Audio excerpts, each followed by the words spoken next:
bisa agak maju ke sini karena nanti tidak kelihatan ya kalau terlalu jauh, karena layarnya ada di depan jauh. Karena nanti kita akan kuncinya ada di layar, jadi semuanya berusaha memposisikan diri supaya bisa membaca layar. Nah, seperti ini kecil ya, kecil tampilannya, tapi nanti waktu kita menulis saya besarkan. Nah, menulis itu bagi sebagian orang sangat sulit, sangat sulit. Ya, maksudnya sulit itu gimana? Sudah 20 tahun udah mengajar tapi belum punya Scopus karena sulit. Sulit. Ada guru besar dari Palembang menelpon saya minta belajar nulis Scopus. Sudah guru besar. Saya bilang saya tidak melatih guru besar, saya melatih calon guru. Itu anak muda yang kepingin nulis Scopus. Tapi beliau mengatakan, Prof, saya ini terancam tidak dibayar insentifnya. Insentif guru besarnya hari ini memang susah ya. Di Gajah Mada saja orang berteriak karena akan diberlakukan peraturan 3 tahun tidak menulis Scopus di stop. Jadi harus menulis setiap tahun satu artikel itu setiap tahun harus. Dan Scopus itu 3 tahun sekali harus. Ini karena bagi sebagian orang susah menulis Scopus. Kenapa susah? Jadi susah itu seperti saya membayangkan pilot pesawat, susah. Saya nggak bisa membayangkan pilot pesawat itu menerbangkan 400 orang, 600 orang ke angkasa. Gimana caranya? Saya nggak bisa bayangkan. Itulah orang yang tidak bisa menulis, membayangkan nulis Scopus seperti kita membayangkan pilot pesawat menerbangkan pesawat. Tapi dia menerbangkan pesawat sambil merokok ada. Kalau lain malah sambil minum dia bisa terbang. Dia ditangkap mabuk. Mabuk aja dia bisa menerbangkan pesawat. Begitulah gampangnya untuk mereka menerbangkan pesawat. Jadi orang yang udah terlatih dalam bidang menulis Scopus tuh menulis 10 biji setahun itu mudah. 10 artikel Scopus setahun itu mudah. Kenapa mudah?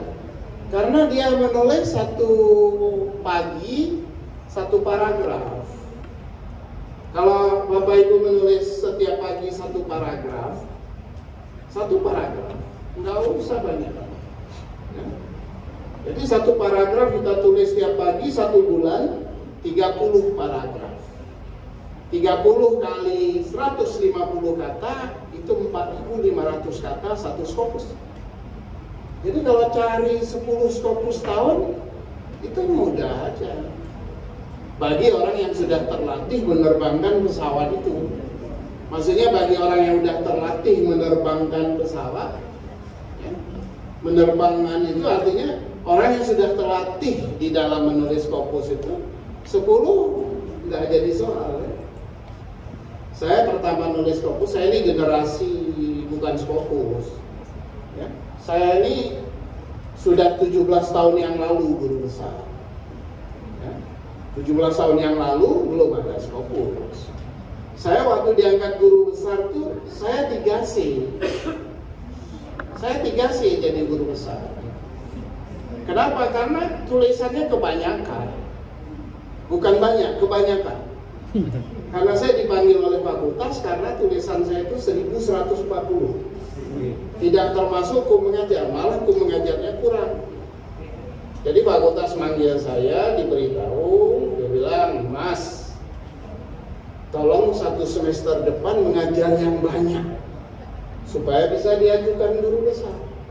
Jadi saya nunggu 1 semester supaya bisa melengkapi itu kredit mengajar karena tulisannya udah berlebih. Saya 3C itu saya dapat ijazah dari Amsterdam. Saya pulang dari Amsterdam diminta ijazahnya jadi 3C. Jadi saya belum pernah tahu cara ngurus pangkat, itu belum pernah tahu sampai hari ini. orang bilang susah apa, nggak punya cerita saya ngurus pangkat. Karena waktu diminta itu guru besar tuh sudah turun guru besar, ya udah sampai sekarang ya cuman kadang-kadang minta artikel 1 gitu kan, untuk kelengkapan untuk naik ini ya, naik berkala itu. Nah jadi karena tulisan saya hobi menulis, jadi bukan karena saya nulis Scopus, tidak, tapi saya hobi menulis saja. Dulu waktu saya menulis kan karena itu penting untuk makan pertama ya. Waktu saya mahasiswa, saya semester 3 sudah nulis koran di KR Jogja. Karena itu penting untuk tambahan uang makan. Penting. Waktu saya dosen muda, penting saya nulis supaya bisa fotokopi buku untuk mengajar. Ya? Nah, jadi dulu dasarnya macam-macam, tapi itu jadi tradisi menulis, ya. Jadi tradisi. Nah, jadi waktu saya ini kan sebenarnya pelatih metodologi penelitian. Ya. Saya dulu ketua Dewan Pakar Nasional untuk metodologi. Kemana-mana melatih sampai ke sini dari tahun 90-an saya udah melatih. Ya, melatih di UNAN, UNP, tahun 90-an, 94 saya mulai itu. Nah, tapi sambil melatih di mana-mana, ditanya orang, Pak, kalau Scopus itu gimana? Scopus, akhirnya karena banyak yang tanya, saya tulis. Tulisan saya pertama itu 2018, belum lama. Ya, saya tulis 1 Scopus, terbit. Sekali tulis langsung terbit. Ya, langsung terbit, terus saya pelajari. Scopus ini seperti apa sih? Kok orang ribut? Terus saya bikin model. 2019 saya pakai model yang saya bikin itu, terbit 5 Scopus tahun 2019. Modelnya saya perbaharui lagi, saya kembangkan. Saya tulis lagi 2020 saya menerbitkan 15 Scopus setahun. Karena pakai model itu. Terus saya pikir model saya ini jangan-jangan yang bisa pakai cuma saya gitu. Saya coba kepada Zainuddin Prasojo yang nanti sore datang ya. Nah, murid saya, terus saya coba pada Mas Asep hasil Juba itu. Saya coba, dia pun terbit. Sekarang dia menulis 10 Scopus. Ya.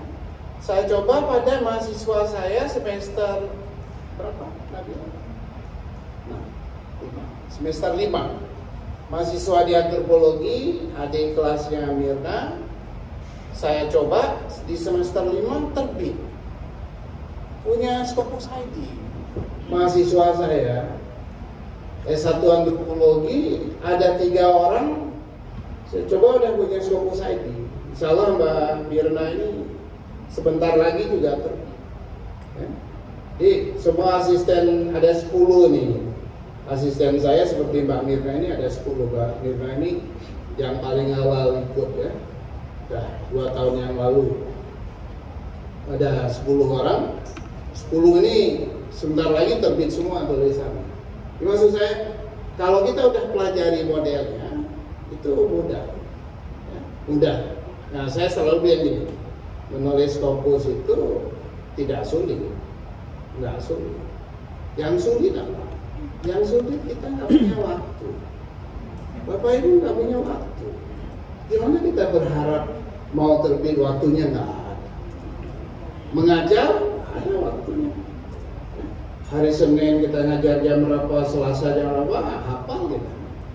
Tapi kalau ditanya, nulis kapan? Ya nanti kalau dikejar-kejar PPM nulis. Kalau laporannya mau dikumpulkan kita tulis. Nah ini masalah. Nah makanya saya bilang tadi, bisa nggak kita berkomitmen setiap hari menulis 1 paragraf? Ya, nggak usah banyak-banyak. One day one paragraf. Kan udah biasa, kalau one day one juice kan udah biasa.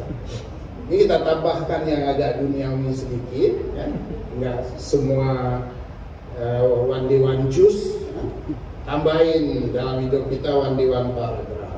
Kenapa? Menyumbangkan sesuatu pada dunia melalui produksi pengetahuan. Kita memproduksi pengetahuan. One day one paragraph. Satu pagi tulis satu paragraf. Kalau nggak bisa pagi mau tidur tulis satu paragraf. Kapan saja. Tapi harus dilakukan rutin, itu aja. Ya. Kuncinya mau menulis rutin sedikit-sedikit saja. Supaya apa? Sesuai dengan perkembangan pemikiran kita. Kalau kita paksa nggak ada isinya. Kita kalau keluarkan satu paragraf cukup tuh isinya. Hari ini kita bergaul, kita ngobrol, kita membaca, mengeluarkan pagi satu paragraf bisa. Tapi kalau mengeluarkan terlalu banyak, nggak seimbang antara pemasukan dan pengeluaran. Ini nulis itu harus seimbang, diseimbangkan ya. Kalau kenceng kita membaca, kenceng kita meneliti, cepat keluarnya banyak. Tapi kalau tidak, pelan-pelan aja. Satu paragraf. Model yang saya buat itu 33 paragraf. Ya.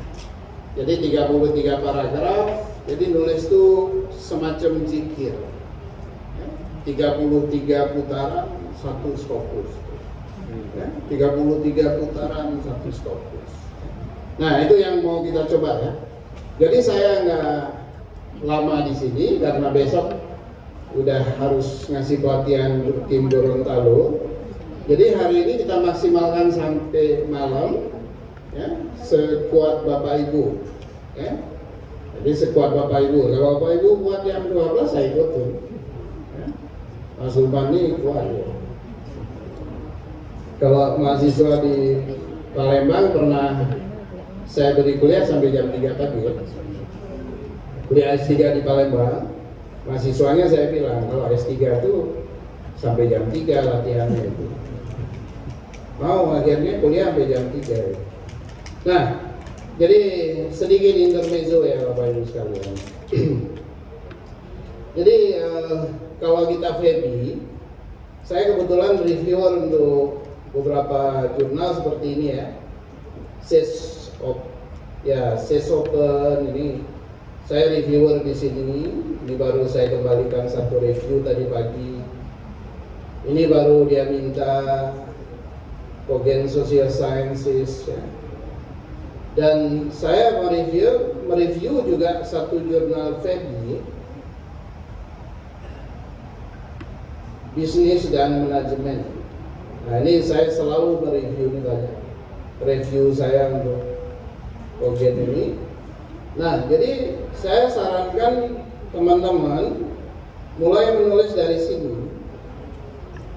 Karena dua jurnal ini saya kira merupakan pintu masuk penting. Nah jadi ada dua ini, Business and Management, Economic and Finance. Saya mereview dua-dua itu. Selain social science, ada humanities dan education. Jadi 5 jurnal Cogent ini saya reviewernya. Nah ini kenapa saya merekomendasikan Cogent ini? Sistemnya bagus, tidak abal-abal. Karena dia terbitan Taylor and Francis. Ya, orang sering tanya gimana kita menghindari menulis di jurnal predator. Ya, salah satu cara menghindari yang itu menulis ke penerbit yang punya reputasi. Dan itu yang pertama Elsevier tentu saja, yang kedua Springer, yang ketiga Taylor and Francis, 4 Wiley and Sons, dan yang kelima Sage Publication. Di luar itu kelas menengah, ini elite. Emerald oke, kelas menengah Emerald itu. Dan lumayan bayarnya mahal juga ya. Emerald tuh bayar mahal. MDPI itu agak di bawah. Karena MDPI itu di Swiss itu kadang-kadang dicap sebagai predator. Kita harus mengerti. Dan jangan menulis di jurnal Interscience. Jadi kalau ketemu jurnal terbitan Interscience, jangan menulis ke situ. Nah, itu predator. Nanti saya tunjukkan. Nah, jadi di Business and Management atau Economics and Finance, ini jurnal yang sudah bagus, tapi belum terlalu berat. Nah, itu ya, sudah bagus tapi belum terlalu berat. Banyak jurnal lain yang bagus dan itu berat. Di mana kita lihat? Misalnya teman-teman menulis ke sini, ya. Misalnya sini. Nah, di mana kita lihat belum terlalu berat? Ini angka ini menunjukkan tingkat kesulitan. Kalau Bapak Ibu melihat angkanya masih kurang dari 30, itu tingkat kesulitannya masih rendah. Kalau 30 sampai 50 mulai agak berat. 50 ke atas sudah berat. Apalagi 100 ke atas ya. Sudah sangat berat. Artinya apa? Reviewnya nanti bolak-balik. Menyerah di review. Nah, jadi kalau menilai jurnal, kita nilai di sini ya. Di SJR sini ya. Nah, ini saya bilang ini. Jadi Bapak Ibu kalau cari 0,25 ini udah lewat. Artinya ini udah lebih dari 0,25 ya. Kalau mau jadi guru besar dia butuhnya 0,25. Kalau guru kecil gak usah mikir-mikir SJR, pokoknya Scopus ya. Kalau mau jadi guru besar harus hati-hati nulisnya. Jurnal harus dipilih. Tapi kalau belum untuk guru besar nggak usah terlalu mikir. SJR kecil 0,1 nggak jadi persoalan karena memang kita nggak membutuhkan itu. Nah ini satu ya, jadi contoh bisnis and management. Yang satu lagi yang finance hampir sama, kita lihat di sini. Nah ya kan masih di bawah 30, jadi masih belasan oke. Bukan ringan, tapi masih bisa kita capai. Tidak terlalu rumit ya, tidak terlalu rumit. Nah, jadi ini kalau kita lihat di sini, untuk finance dia Q2, untuk economics and econometrics dia Q3. Jadi Bapak Ibu jangan tanya ya kalau ada teman nulis Q berapa, jangan tanya. Karena itu pertanyaan orang awam. Karena nggak bisa. Ada teman kita nulis di sini, di finance ini, terus kita tanya Q berapa, dia mau jawab Q berapa. Karena ini Q3, Q2, gimana dia mau jawab? Yang benar nanyanya itu, kalau orang ngerti nanyanya gini, SJR-nya berapa? Ini menentukan tingkat kesulitan dan kualitas undang. Kalau SJR-nya udah 0,5, itu udah mulai berat, ya 0,5 udah mulai berat. Kalau udah 1, wah itu memang something gitu. Kalau SJR-nya udah 1, itu something. Udah itu udah ini ya sangat bagus. Nah, ini sekedar biar kita ini ya, biar kita cukup paham.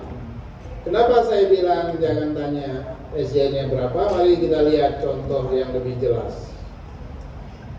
Nah, ini kita menulis ke Religious Education. Nah, jurnal Taylor and Francis Religious Education. Dia jurnalnya masih 15, oke, ya. Bagus. Jurnal tua 1906, lebih tua dari Nyonya Menir sedikit. Nyonya Menir kan orang terkuat di dunia ya, wanita terkuat di dunia, Nyonya Menir. Berdiri sejak tahun berapa? Kuat ya.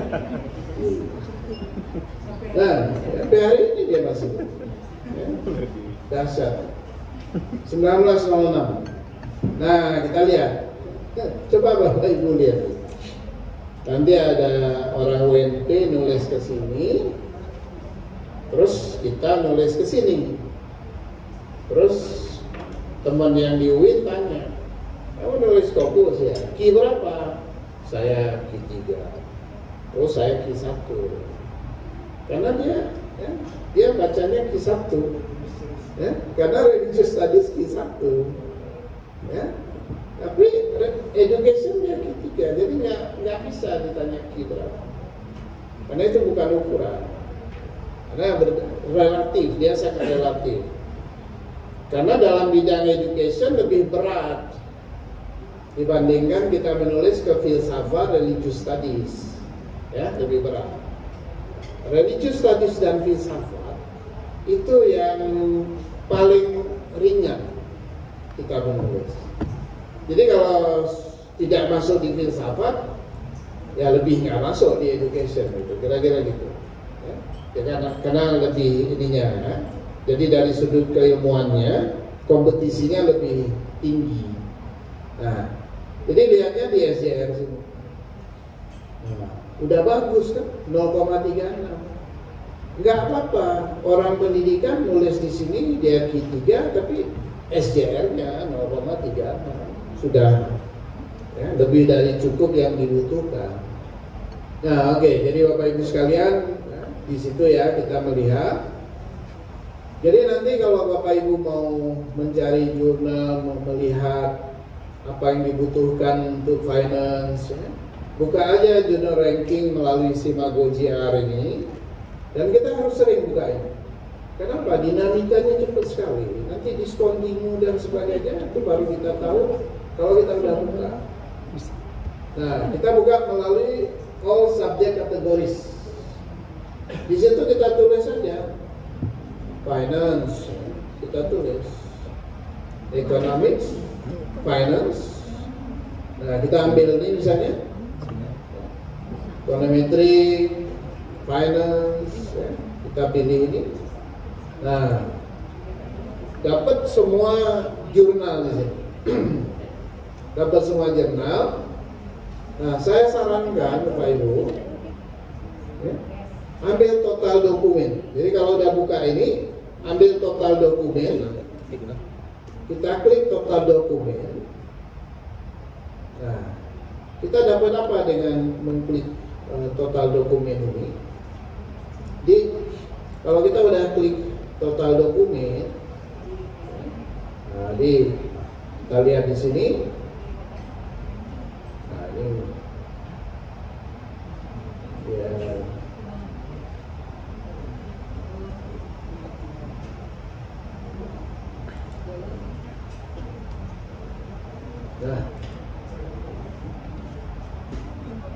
Nah, jadi ada 390 jurnal dalam bidang kita, ya dalam bidang FEBI kira-kira begitu ya. 390 jurnal. Nah, jurnal yang paling banyak terbit itu Economic and Political Weekly punya India. Ya, itu paling banyak terbit. Nah, di sini kita lihat ada 830, ya, ini 839 artikel yang diterbitkan setahun. Jadi kita bisa mengira-ngira sebulan ya ada 80-an artikel berarti, ya, sebulan dia terbit, sebulan 80 banyak kan? Nah, ini ada entrepreneurship, tapi sudah discontinue. Nah, jadi kalau kita buka ini, dulu populer sekali, International Journal of Management itu populer sekali, tapi discontinue. Jadi kalau begitu Bapak Ibu nulis kemana? Economics Bulletin, Accounting and Finance, Pertanika jangan ya. Pertanika ini lagi reputasinya sedang jatuh. Ya, Malaysia punya Pakcik Malaysia. Punya Karus. Jadi ini yang bagus ya. Jadi ada jurnal-jurnal baru, nanti jurnal baru gimana? Kayak gini ya Bapak Ibu, Humanities and Social Sciences Communication. Ini jurnal baru. Jurnal baru itu belum keluar key-nya, SJR-nya belum keluar. Tapi kalau Bapak Ibu nulis ke sini, kemungkinan diterima jauh lebih tinggi, karena belum rebutan.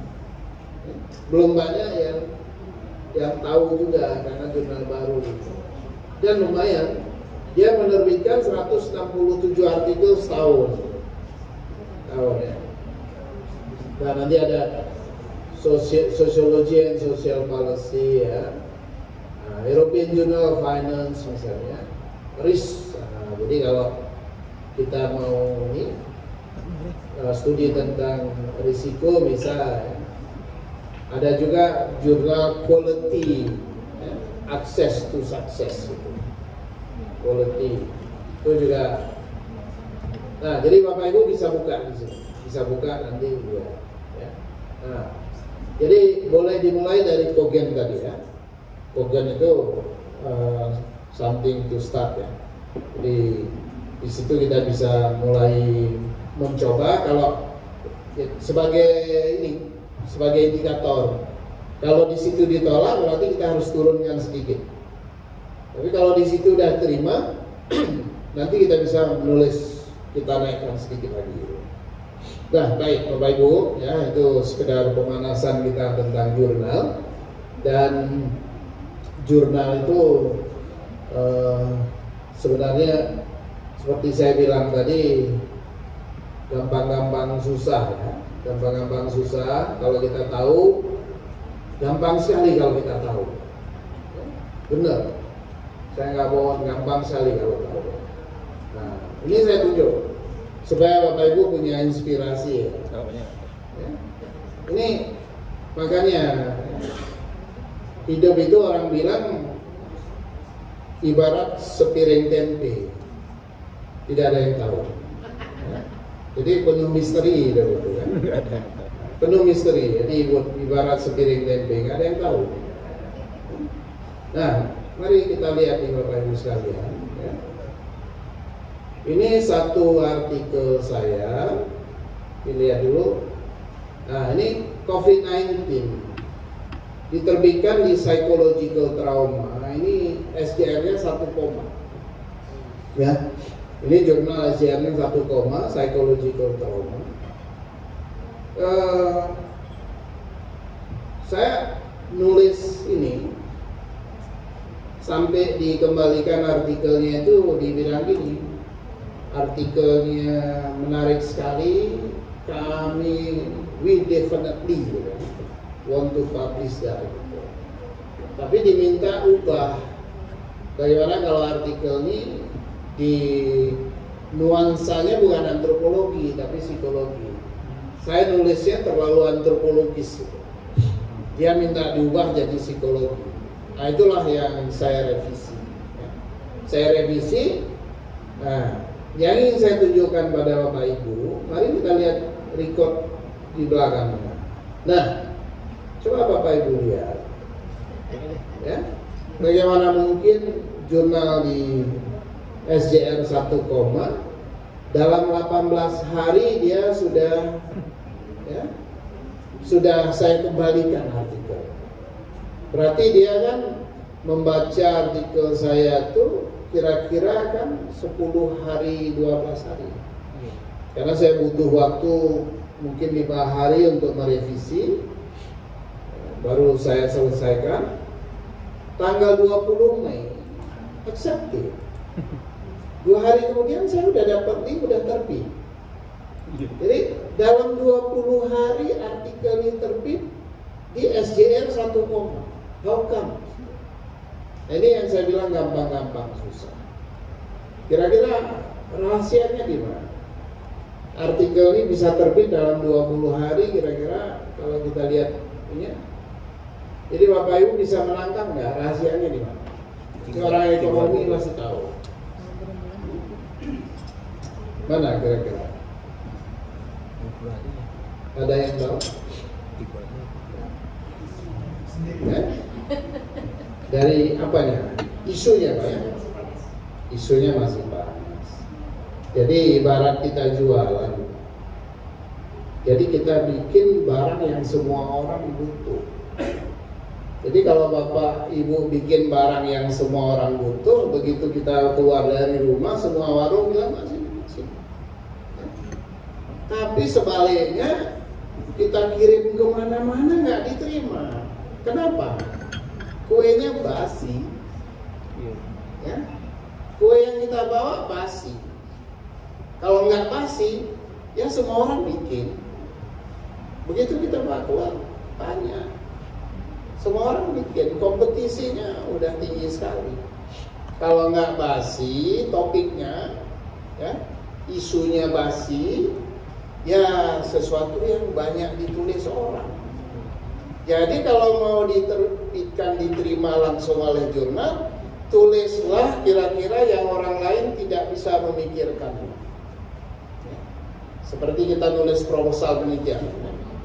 Kompetensi saya sebenarnya bukan Scopus. Kompetensi saya yang utama itu adalah melatih dosen-dosen peneliti itu memenangkan kompetisi riset nasional dan internasional. Itu sebenarnya kompetisi utama saya.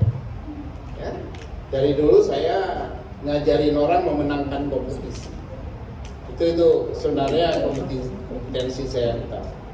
Nah, jadi kalau kita lihat Scopus ini, ibarat itu tadi, buatlah sebuah tulisan yang tidak pernah terbayangkan oleh orang lain.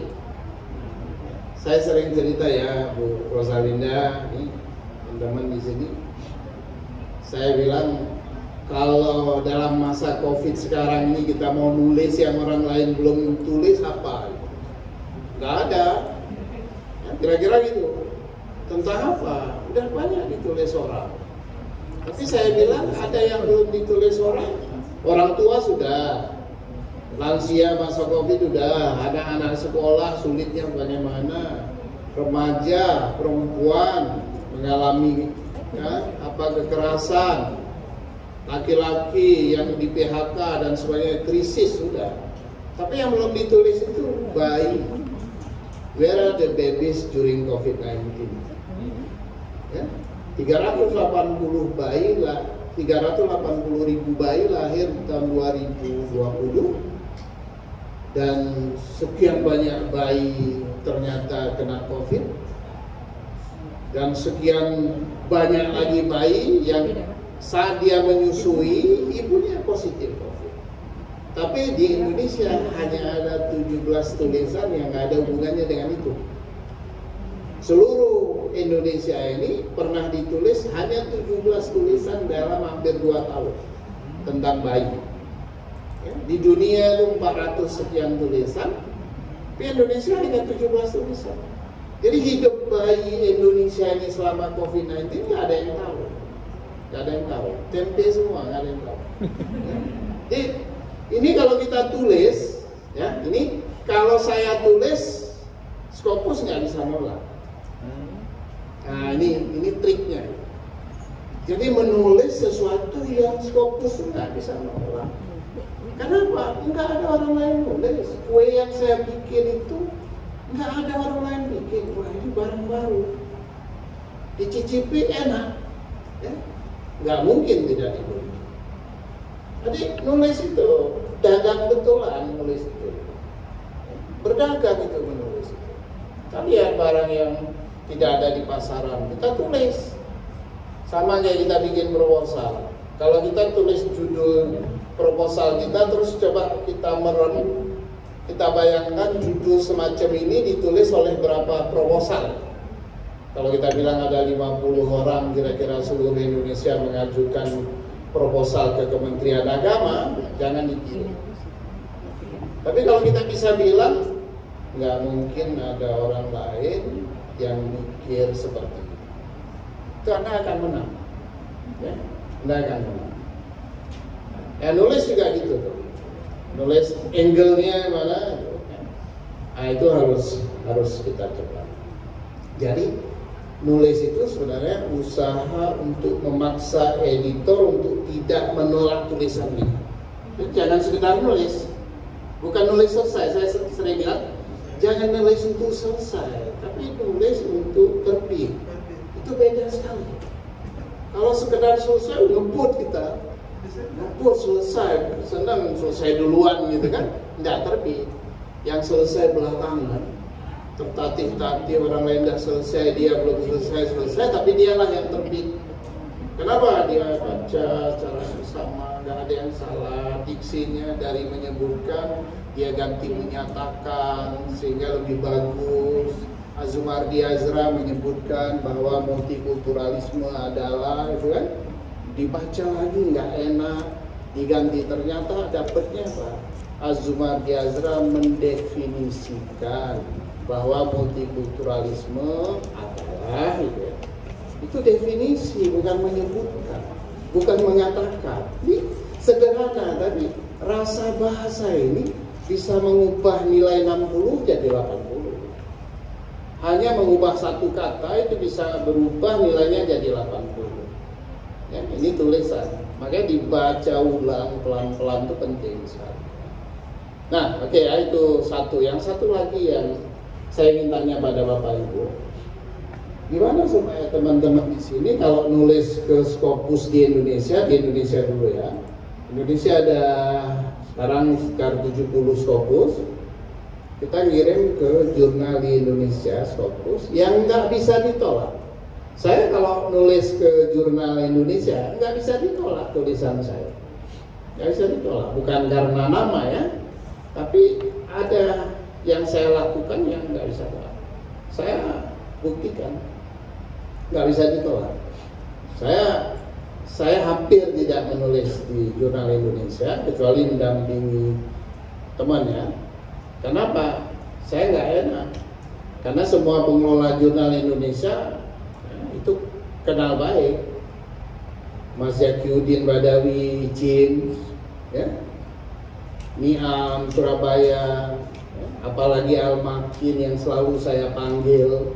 Al-Makin dari kecil selalu saya suruh ngasih pelatihan, bantu saya dari dia masih kecil. Nggak mungkin nolak kalau saya tulis. Jadi saya nggak mau nulis ke sana gitu. Jadi saya nulisnya keluar. Tapi kembali pertanyaan saya tadi, gimana kalau teman-teman di sini ngirim ke IJIMS atau ngirim ke KIJIS di Kudus atau JIS di Surabaya, nggak bisa ditolak? Kira-kira apa triknya? Ini bukan soal akademik. Jadi menulis Scopus itu banyak non akademik. Orang Minang tuh bisa dapat itu karena dia tak kurung nak di luar, tahu dia jalan, tahempina dia teh. Adik saya sekolahnya pada Bandung, adik-adik saya Samudra Sumatera Tawal itu, jadi tahu lah gitu ya. Teman saya Wanda, satu lagi Wanda Hamidah. Nah, jadi kira-kira gimana? Ini ayo kita ini. Jadi saya mikir gini, kalau mau jadi guru besar itu gampang, ya, gampang. Tapi ya harus ada tulisan maksudnya ya. Jadi harus ada tulisan. Tapi gimana caranya supaya terbit? Kira-kira ada yang mikir nggak? Ada yang punya itu? Kira-kira? Bukan yang normatif. Bapak coba tadi Bapak udah dengar. Ya, ngajak orang sudah punya nama, sedikit aja, Pak. Sedikit lagi. Ya. Yang nggak bisa itu masih bisa ditolak. Masih bisa tolak. Karena saya pernah ada teman, saya mendampingi teman dari Malang. Jadi saya ini pendamping guru besar untuk UIN Malang. Waktu saya dampingi guru besarnya baru 7. Rektornya Profesor Haris. Ya, saya tanya, berapa guru besarnya Pak Rektor? Dia bilang baru 7 orang guru besar itu 2 tahun yang lalu. 7 orang. Saya waktu itu bilang kalah sama saya. Fakultas saya 11. Jadi di UGM, Fakultas Ilmu Budaya punya 11 guru besar, 1 UIN Malang cuma punya 7. Nah itu saya perlu sama Prof. Irwan ya, untuk mengguru besarkan teman-teman. Ya saya bilang kalau mau dikirim ke Jogja, tangannya dikirim ke Jogja, langsung 50 orang. Oke. Sekarang guru besar UIN Malang 29 dari 7 orang, hanya dalam 2 tahun 29. Ini Pak Agus Maimun hampir juga ini, habis itu Pak Nur Ali, nanti sampai 35 guru besar. Ya. Nah, jadi salah satu tulisan itu ada tulisan saya. Terus apa kata editornya? Ini tulisan mau diterbitkan, tapi ini ya, dia sarankan gimana kalau nama Prof. Irwan dikeluarkan, ya, biar nyaman. Ya. Artinya artikel itu memang diterima karena kualitas artikelnya, bukan karena ada saya. Jadi jurnalnya menghubungi saya. Saya bilang bagus sekali, saya bilang, ya, saya dikeluarkan aja. Karena kita maksudnya kan supaya teman ini bisa lancar, ya. Ini tuh saya mundur. Nggak usah, saya juga tidak terlalu perlu kan. Jadi karena dia merasa nggak enak, saya coretin, saya tambahin, terus dia sendiri memasukkan itu. Yang saya pun awalnya nggak tahu. Setelah dapat sisi dari jurnal baru saya tahu. Nah, kembali ke poin tadi sedikit lagi. Jadi Bapak Ibu kalau menulis ke jurnal di Indonesia, masukkan nama teman asing, ya, teman asing. Kenapa? Semua jurnal Scopus di Indonesia punya masalah yang sama. Apa masalahnya? Tidak mampu membawa penulis asing ke dalam jurnal. Kita bantu masalah dia, gitu loh. Ya, coba ini, ya, coba berpikir dengan takrung di luar. Kita bantu. Jadi kita harus menjadi bagian dari kesuksesan jurnal itu. Bukan untuk kita sendiri, tapi pikirkan yang untung untuk dia. Nah, kita bawa penulis asing. Ini jangan bilang-bilang, ya. Ini hanya untuk kita, ya. Untuk orang kampung, orang sekaum. Nah, ini rumahnya 5 kaum, ya, misalnya Batu Sangkar 5 kaum. Nah, jadi kita ajak satu nama asing, kita ikutkan, kita komunikasikan. Orang asing itu susah-susah gampang. Orang asing nggak mau kalau namanya langsung dimasukkan. Ya? Kalau orang kita langsung terima kasih, ya. Masukkan. Orang asing nggak mau. Nah, caranya orang asing begini, Bung, saya nulis artikel ini, draftnya kirim ke dia, kirim, ya. Tolong dong dikomentarin. I need your support. Ya? I need some comments. Terus dia serius tuh, dia komentar, dia baca, kita perbaiki. Setelah kita perbaiki, kirim lagi. Kita bilang sama dia, artikel ini sudah banyak sekali perubahan karena support, karena comments dari kamu. Saya minta izin memasukkanmu, saya nggak enak. I don't feel, ya, easy. Jadi kalau nggak memasukkan nama dia, kita nggak enak. Ah, itu dia mau, karena dia merasa ikut memberikan poin. Tapi kalau dia nggak ngapa-ngapain, nggak mau orang barat. Ya, lain dengan orang kita, ya, lain. Nah, jadi kita harus tahu strategi. Nah, cari nama itu yang betul-betul asing, ya. Jangan Muhammad Hisham dari Malaysia. Apalagi ini jangan apa Julfendi apa yang sedang ambil S3 di Malaysia, jangan.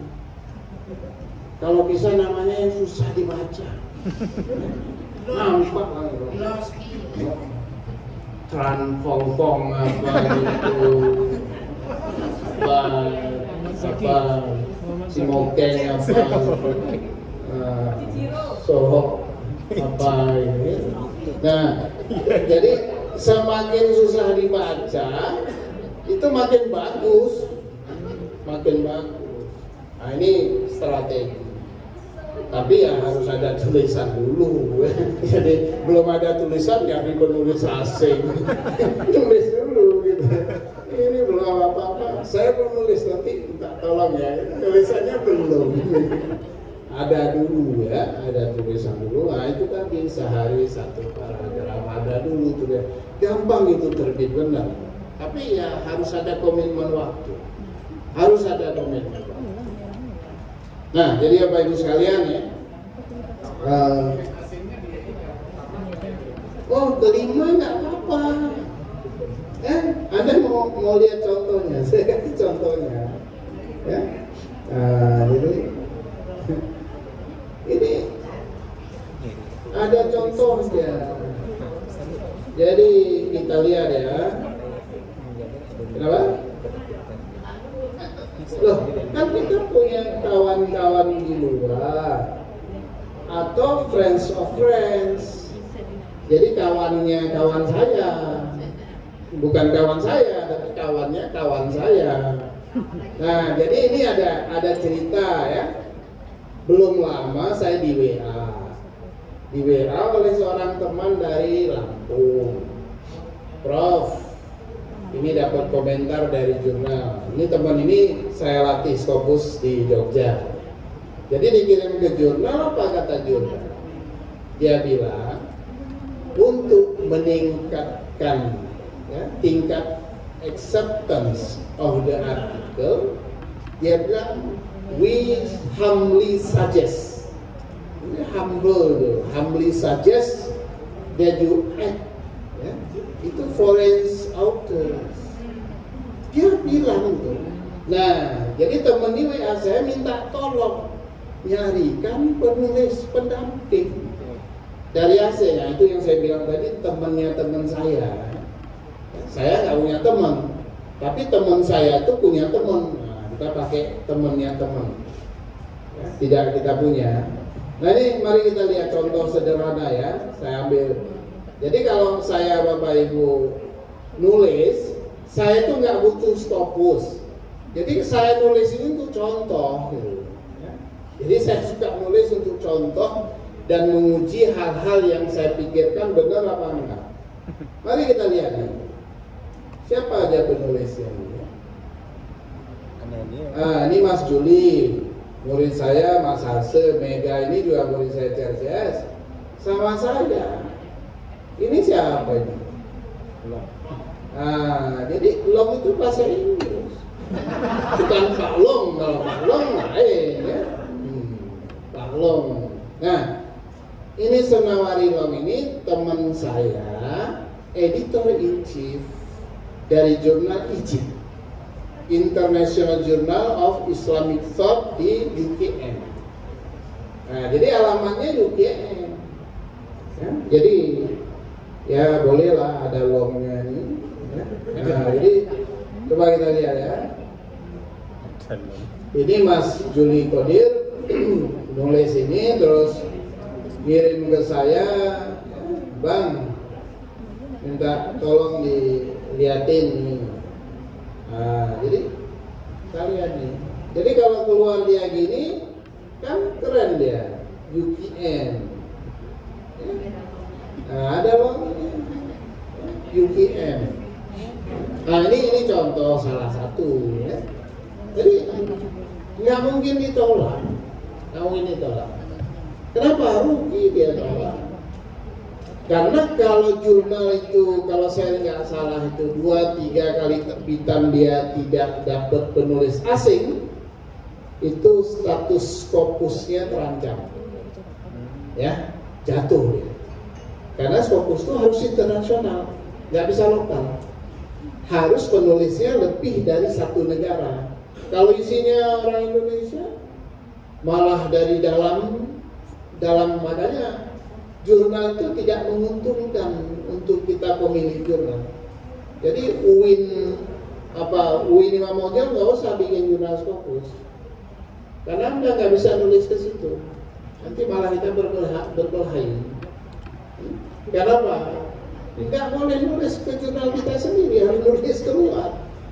Makanya Gajah Mada kalah sama UIN, ya, IAIN kalah. nggak punya jurnal. Gajah Mada setua itu jurnal Scopusnya apa? Saya punya humaniora nggak Scopus. Ekonomi, ya ekonomi bisnis itu satu, geografi satu, ya. Itu cuman berapa? Karena apa? Karena orang UGM nulisnya dari dulu keluar, nggak pernah nulis di dalam. Jadi nggak pernah butuh jurnal dari dulu, nggak pernah butuh. Nah sekarang rugi. Sekarang zaman Scopus itu rugi, nggak punya jurnal. Ya. Nah, oh iya Bapak Ibu sekalian ya.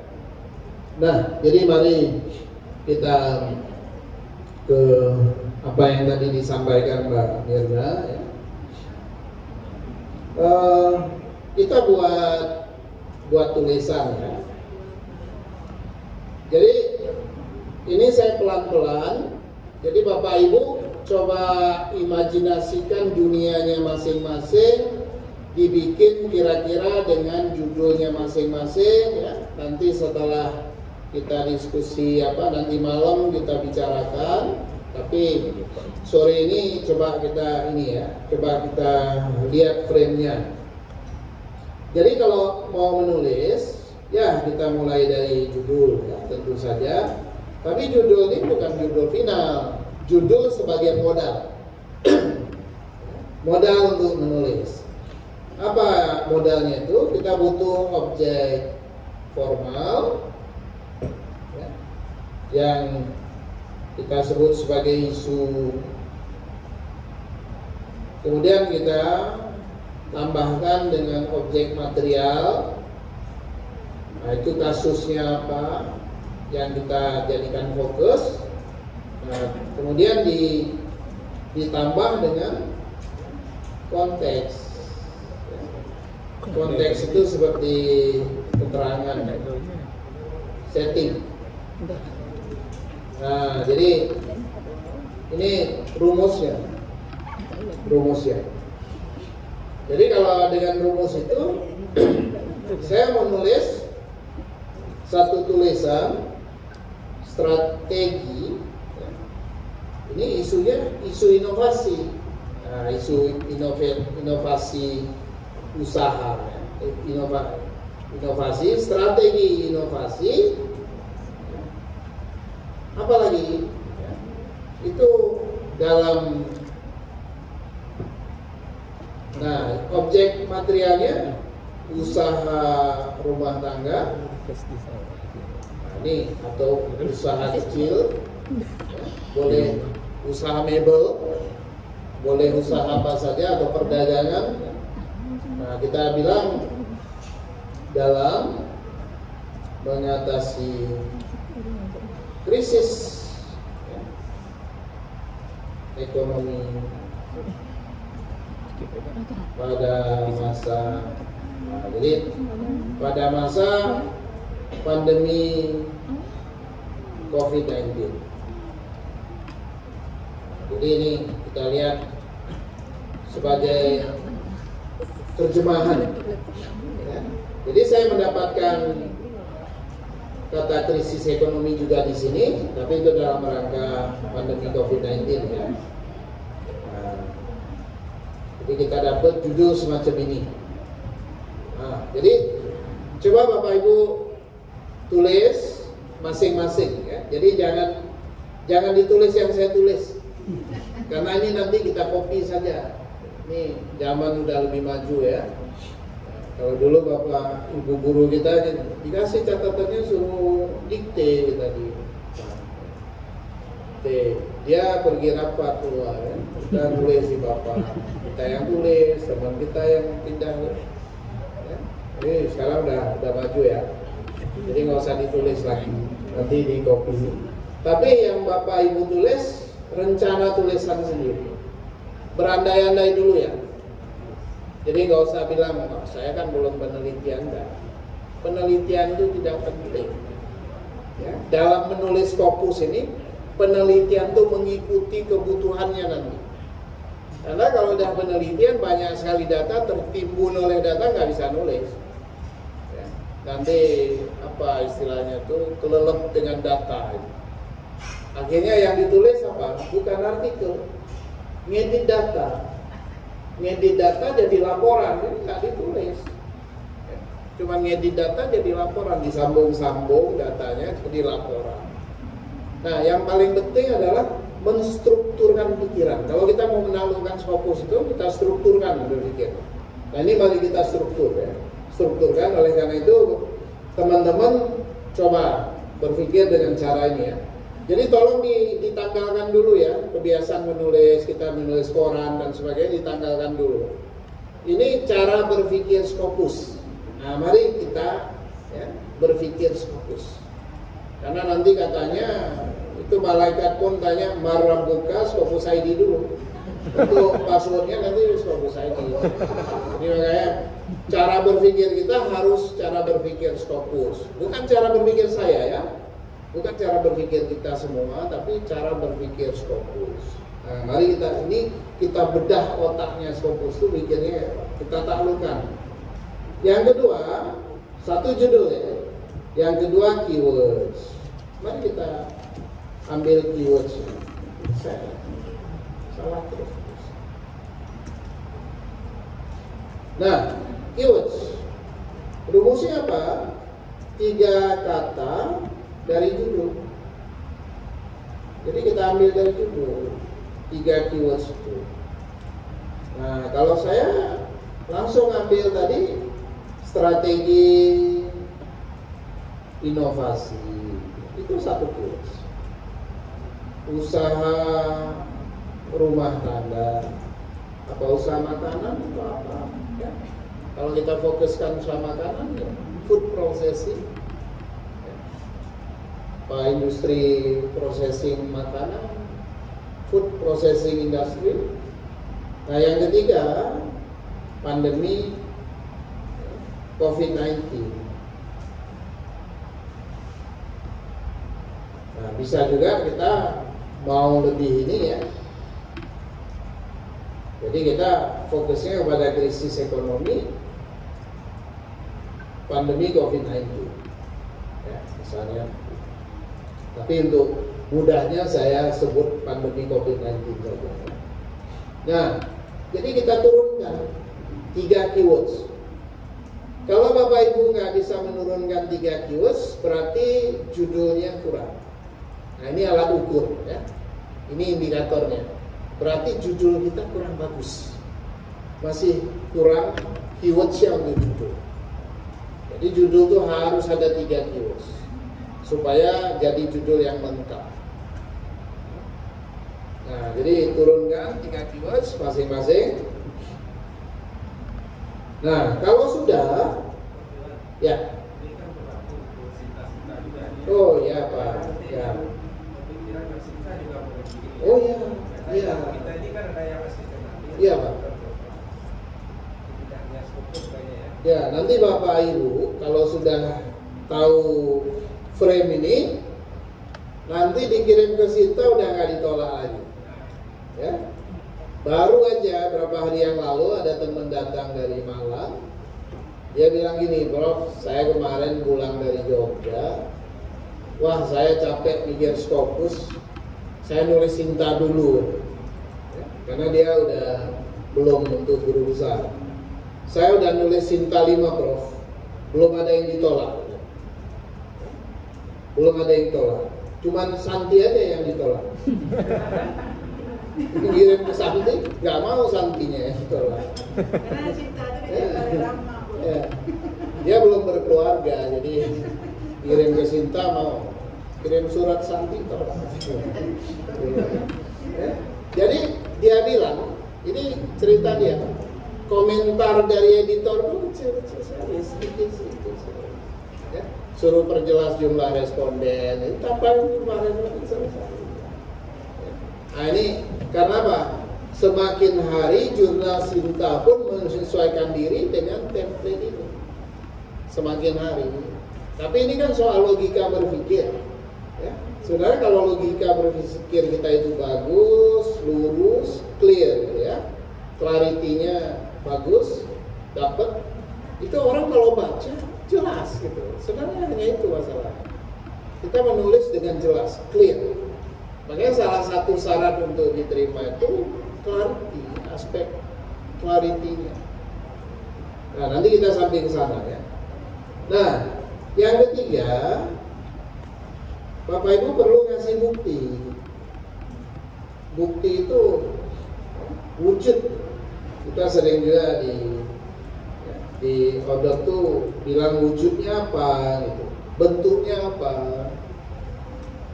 Jadi menulis itu sebenarnya usaha memberi bukti-bukti yang kuat atas berlakunya hipotesis.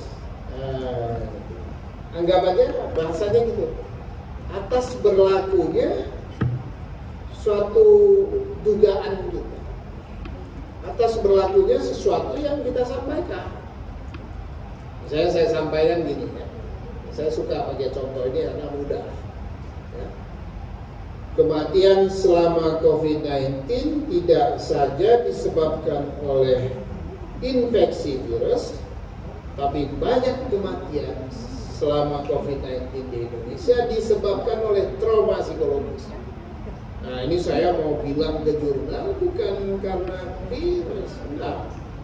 Orang di Indonesia itu mati karena nggak perlu aja. Nggak perlu mati loh. Malaikat sering bingung.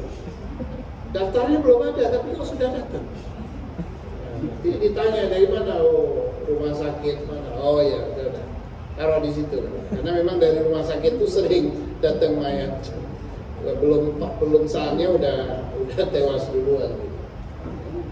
Jadi saya mau nulis seperti itu.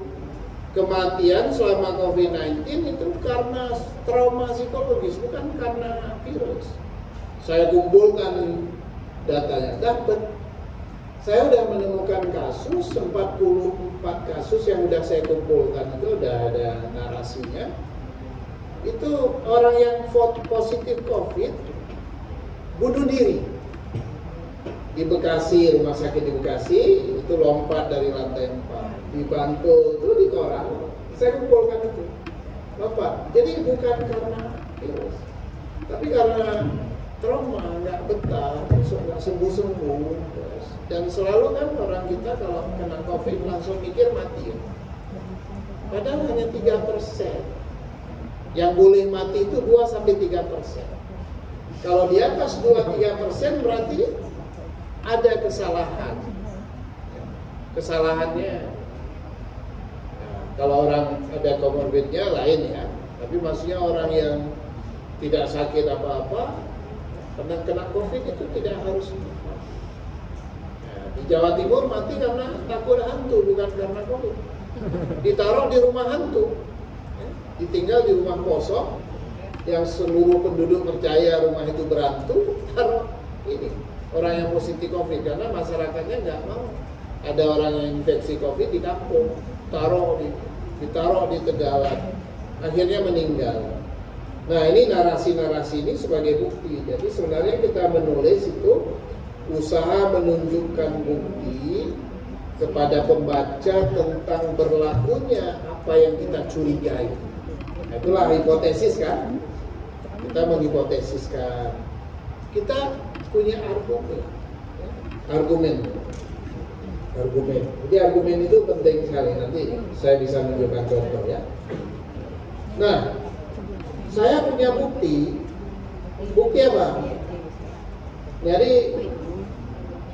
Jadi saya di sini nulis apa di sini? Nulis bukti adanya inovasi yang dilakukan sebagai strategi memecahkan masalah krisis ekonomi pandemi tadi. Nah, jadi yang saya tunjukkan itu adalah bukti.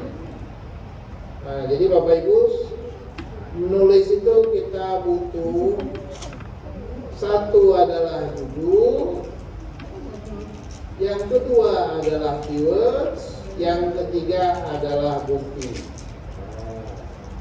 Jadi kalau Bapak Ibu punya ini, kalau bisa buat ini yang bagus, Scopus itu pasti jadi ya.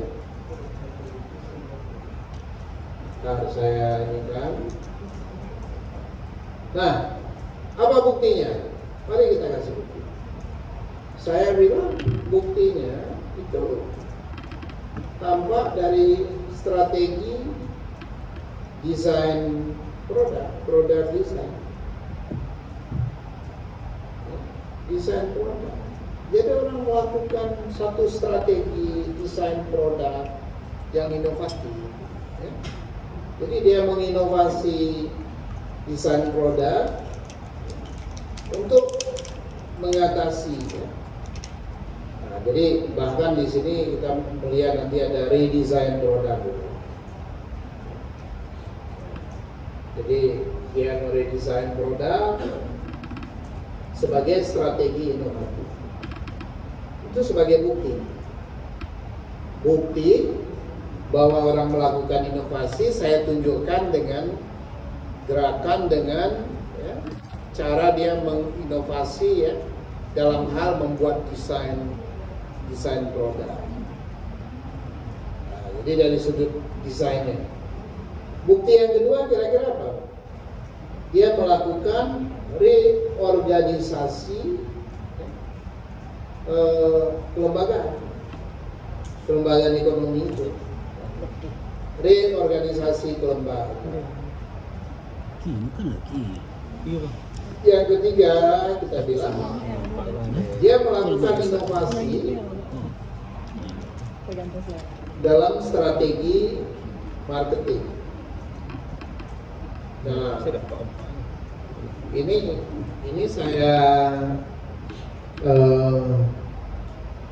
jadikan landasan untuk mengatakan bahwa di tengah pandemi COVID-19 banyak usaha atau sebagian besar usaha itu mengalami kebangkrutan. Tapi di tengah kebangkrutan itu ada banyak usaha yang berhasil bertahan. Mengapa dia bisa bertahan? Nah, itu saya ingin tunjukkan bahwa ada strategi inovasi ya, yang dilakukan oleh usaha rumah tangga ya, untuk mengatasi krisis ekonomi ini, supaya jangan dua kali dalamnya.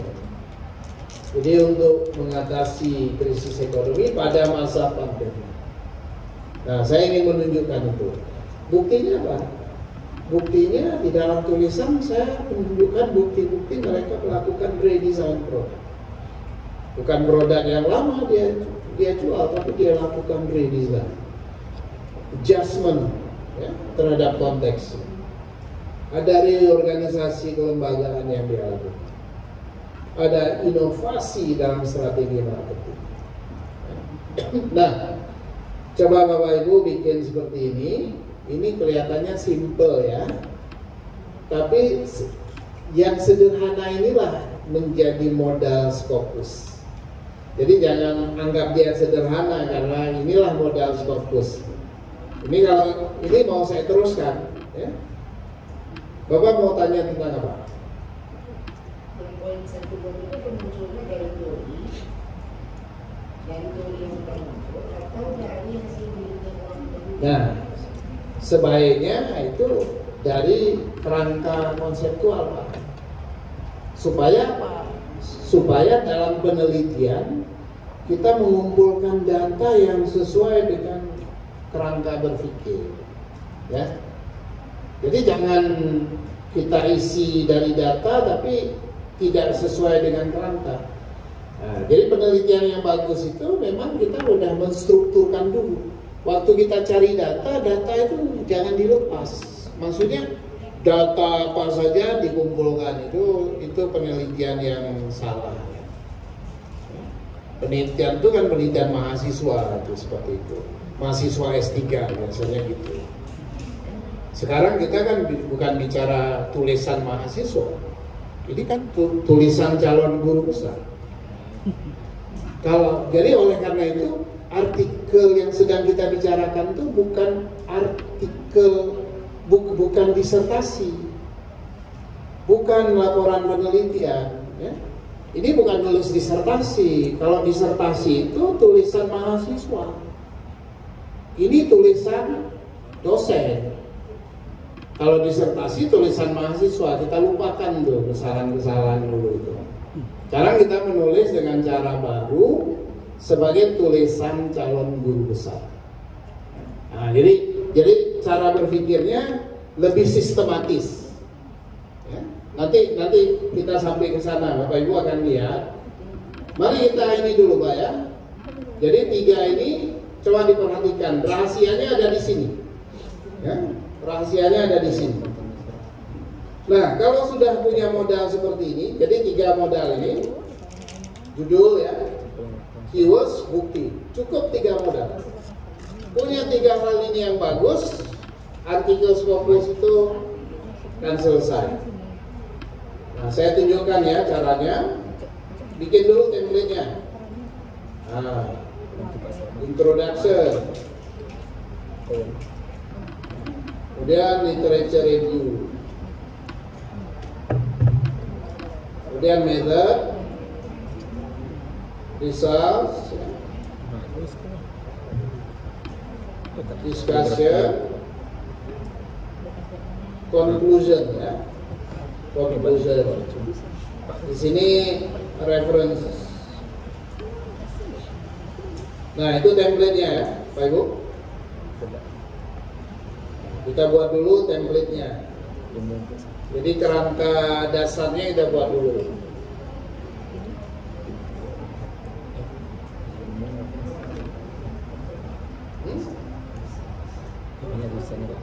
Ya. Ini saya tunjukin sebentar ya.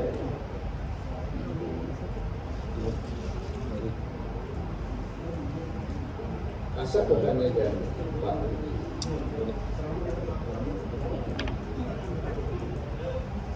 Ya. Oke, Bapak Ibu sudah. Saya teruskan ya. Nah, ini bagian yang paling penting di sini.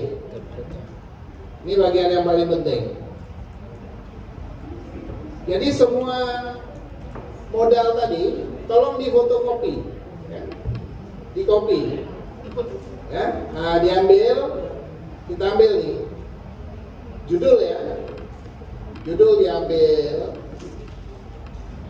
dikopi, dibawa ke introduction. Jadi teman-teman copy paste di situ.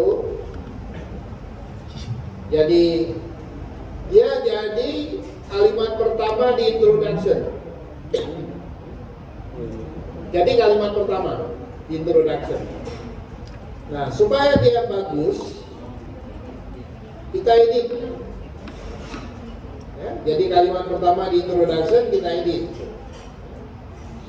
Jadi kita bilang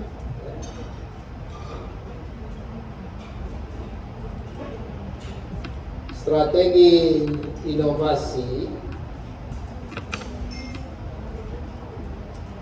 yang diterapkan oleh usaha rumah tangga telah menjadi rahasia keberhasilan usaha, keberhasilan mengatasi krisis pada masa pandemi COVID-19. Nah, itu kalimat pertama ya. Kalimat pertamanya kita buat begitu. Jadi kalimat pertamanya kita buat seperti ini. Dari judul. Dari judul. Karena judul tidak bisa langsung dipakai ya, sebagai kalimat pertama, harus disusun kalimatnya. Ya. Loh, kenapa dari judul? Itu supaya Bapak Ibu enggak mulai tulisan itu dari belakang. Kalau nggak gitu kan nanti mulai Indonesia merupakan negara yang terkena dampak COVID-19 sejak COVID-19 di Wuhan Desember 2019 nggak mau jurnalnya, bukan apa-apa, jurnalnya nggak mau. Jadi dikunci, dengan cara ini kita dikunci, nggak cerita kemana-mana. Ini caranya, kita dipagari, makanya kita copy paste. Saya pernah cerita seperti ini di Bone. Di Bone saya cerita seperti ini, jangan ya menulis tulisan tuh. Kalau mau cerita konflik etnis, ya, kita mau bilang kalimat pertama ini tuh, konflik etnis terjadi semakin intensif ya, dalam 5 tahun terakhir. Cuman mau bilang konflik etnis itu makin mengejala, makin mengkhawatirkan dalam 5 tahun terakhir. Mulai tulisan kok Indonesia terdiri dari berbagai suku bangsa, dari Sabang sampai Merauke. Saya cerita begini, break makan siang, saya habis makan, saya pegang buka email, kok masuk artikel yang diminta oleh jurnal Cogent Social Art and Humanities. Saya diminta mereview sebuah artikel yang ditulis oleh orang Indonesia. Pembukaannya Indonesia terdiri dari pulau-pulau gitu. Langsung saya jadikan contoh ini loh. Tadi baru saya cerita, datang artikelnya. Langsung saya tolak artikel. Karena itu jurnal nggak. Makanya kita pakai judul untuk dasar membuat kalimat pertama. Sehingga editor jurnal begitu baca judul, baca artikel kita langsung nyambung. Dia nggak nyari-nyari apa maksudnya. Ya? Karena itu kalimat pertama itu penting sekali. Nanti kita jelaskan. Satu ya, modal yang pertama udah kita ambil. Mari kita ambil modal yang kedua apa? Keywords. Copy Bapak Ibu sekalian. Keywords di copy. Dibawa kemana keywordsnya? Dibawa ke literature review. Di copy ke sini keywordsnya. Ya. Di copy ke sini.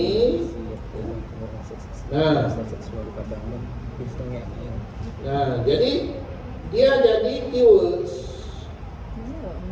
Keywords tadi jadi literature review. Nah, jadi coba Bapak Ibu lihat ya. Judul itu langsung dijabarkan di dalam isi. Jadi langsung si pembaca artikel itu nyambung gitu. Langsung relasinya langsung ketahuan. Nggak ada unsur baru yang kita bicarakan, kecuali yang memang udah kita sebutkan dari awal gitu. Nggak ada hal-hal yang aneh-aneh masuk ke dalamnya gitu. Udah kita frame. Sudah kita frame. Nah, keyword sudah kita copy kan? Tinggal apa yang belum kita copy? Bukti. Ya? Mari kita copy bukti. Bapak Ibu copy bukti. Copy buktinya. Nah, setelah di copy, dibawa ke Rizal Bapak Ibu sekalian. Dibawa ke Rizal. Nah, masukkan ke Rizal. Tadi kan strategi redesign jadi A, reorganisasi kelembagaan jadi B. Kita copy ya. Jadi wujud tadi yang saya bilang bukti tadi, dia dibuktikan di Rizal. 3 hal itulah yang harus dibuktikan di Rizal. Ngopinya 2 kali. Sekali lagi di copy di discussion. Kalian, kita copy 2 kali. Di copy di discussion. Kenapa? Rizal dengan discussion itu tidak boleh berbeda. Ya, temanya nggak boleh berbeda. Yang berbeda apa? Level analisis. Di sini menjawab pertanyaan apa? Jadi pertanyaan yang dijawab di sini, apa itu strategi redesign produk itu apa? Dijelaskan apa itu. Makanya di sini tulisannya descriptive. Discussion, dia menjawab pertanyaan why. Maka di sini jawabannya itu analitis. Beda ya. Jadi di sini orang akan menjawab bertanya apa itu strategi redesign. Ditunjukkan karena apa itu. Tunjukkan apa itu reorganisasi, apa itu inovasi dalam strategi. Penting.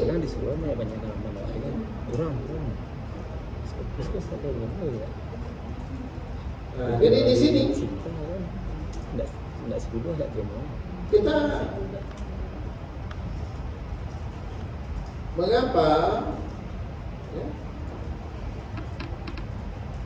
mengapa strategi desain itu yang dipilih? Kita tanya mengapa strategi redesign produk inovatif? Apa dipilih strategi itu? Pertimbangannya dan sebagainya, penjelasannya. Ya. Di sini mengapa dipilih atau dilakukan tadi reorganisasi kelembagaan. Nanti dijelaskan. Ini juga mengapa dipilih atau dilakukan inovasi dalam strategi marketing itu sebagai jawaban. Coba Bapak Ibu lihat. Rizal dengan analisis itu dekat sekali.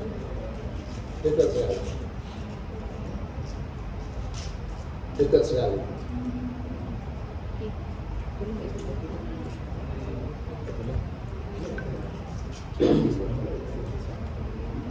Mari kita bayangkan ya.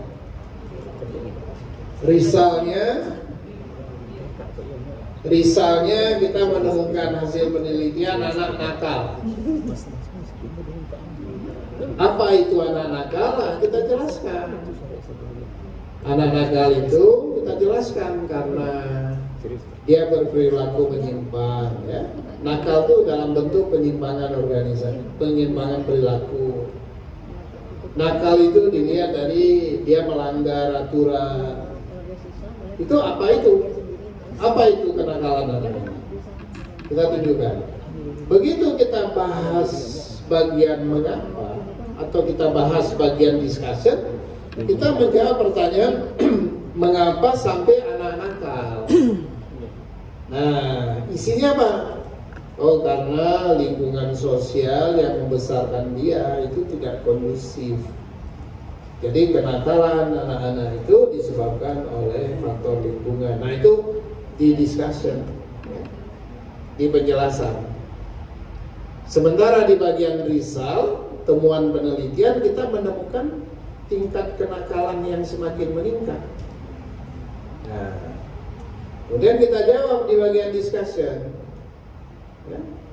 Kenakalan itu karena apa? Dan peningkatan itu disebabkan oleh apa?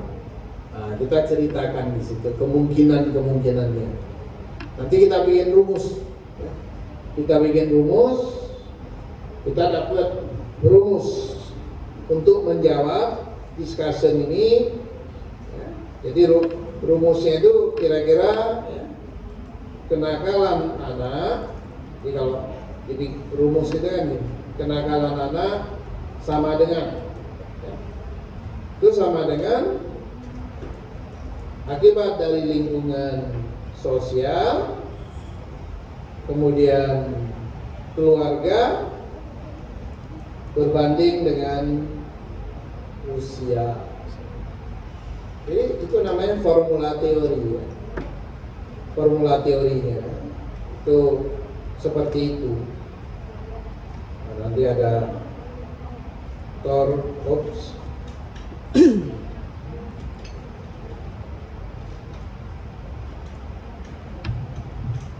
Jadi nanti di sini ada faktor U-nya.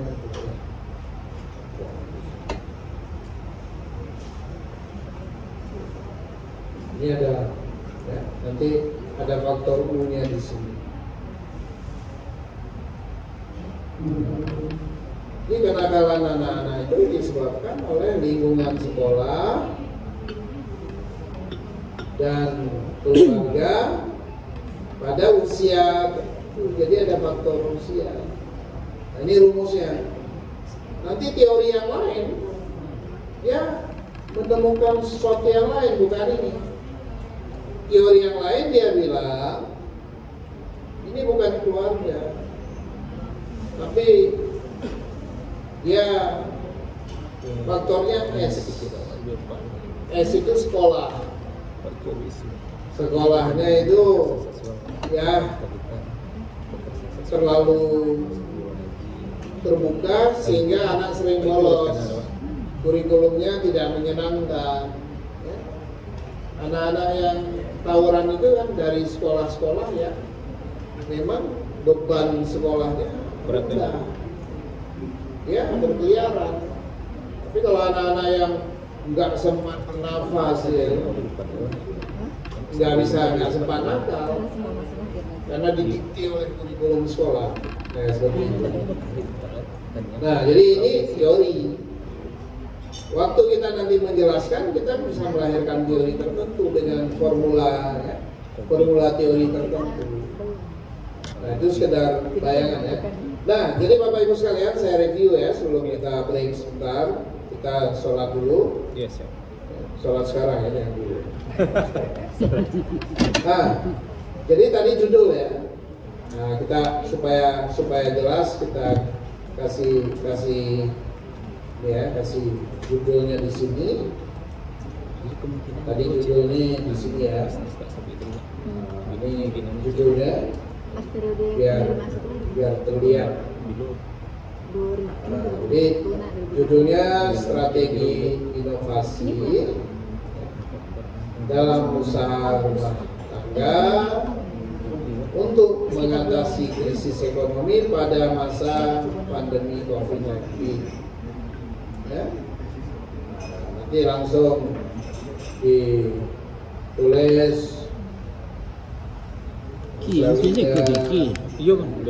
langsung jadi kalau udah gitu kan. Nanti Win Imam Bonjol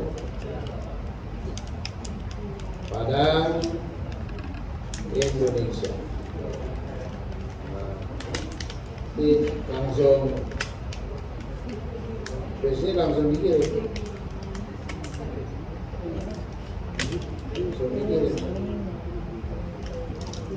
Ini artikelnya ditulis di sini. Bu Rosalinda harus teruskan. Nah ya, jadi nanti Bu Rosalinda penulis pertamanya, kita nanti sebagai gerbong kereta apinya. Nah, isinya ini introduction. Coba kita lihat ya. Kalimat pertama sudah.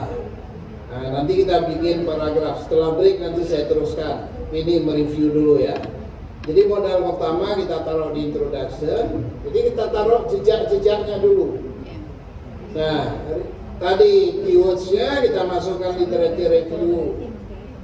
Jadi kita nggak pikir-pikir setiap bagian itu nulis apa ya, nggak pikir. Jadi nulis itu jangan dipikir, ditulis saja. Sudah mikir-mikir nggak tertulis. Ini nulis itu main kerajinan tangan. Seperti ini. Nah, wujud tadi, bukti-bukti tadi di copy, masukkan ke risal, ya, dijadikan pertanyaan what, masukkan ke discussion, jadikan pertanyaan why. Isinya sama, tapi yang satu cerita tentang kenakalan remaja, yang satu cerita tentang faktor sekolah, lingkungan sosial, tentang kenakalan remaja itu. Ya. Jangan yang lain. Kenapa ini perlu di copy gini? Supaya kita nggak lari kemana-mana kalau cerita. kita cerita tentang demam, hasil penelitiannya seorang anak demam, tapi di discussion cerita tentang pil kina. Demamnya bukan malaria, tapi kita cerita pil kina karena soal demam, gitu kan? Nggak nyambung. Ya? Padahal dia demamnya karena vaksin, bukan karena demam malaria, atau demamnya karena waktu kalau orang sekolah dulu sering demam karena beasiswa belum turun demam. Ya, banyak faktornya, tapi ceritanya kina. Nah, jadi ini supaya nyambung nggak kemana-mana kita pakai. Nah nanti baru conclusion. Udah. Nah ini ya. Jadi inilah template-nya. Nanti habis break kita selesaikan. Kita tuntaskan. Nah, nanti malam Bapak Ibu nulis, besok subuh selesai. Jadi Bapak Ibu mungkin nggak percaya ya, kalau nulis Scopus itu 1 hari bisa. Ini orang Minang ini bisa menjadi saksi itu. Udah lihat saya nulis Scopus 1 hari begini. Saya sambil cerita, sambil saya tulis, cerita sambil saya tulis, besok selesai. Pelatihan di Jogja untuk Balitbang Agama Semarang. Balitbang. Ya, dari teman-teman Semarang. Kantor Semarang tuh ngirim penelitinya untuk ini. Karena mereka cuma 2 hari di Jogja supaya mengenal cara menulis, saya tunjukkan caranya supaya dia tahu. 24 jam tulisannya selesai dan udah terbit. Jadi bisa ditulis, asal nulisnya pelan-pelan, jangan buru-buru. Pelan-pelan tulis sambil ditulis. Saya hanya butuh 3 teman Mirna untuk mencarikan data. Dan data itu dicari karena waktu itu bahannya adalah buku pelajaran agama Islam, saya kasih contoh.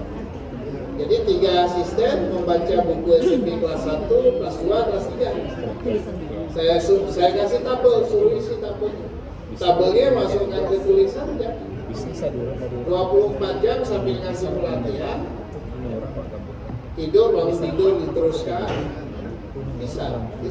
Jadi nulis ini kalau kita udah tahu modelnya, itu tinggal mau ditulis di mana udah tahu. Udah tahu. Oke, baik, nanti kita selesaikan ya. Jadi biar nanti Bapak Ibu lebih khusyuk, sholat dulu lah.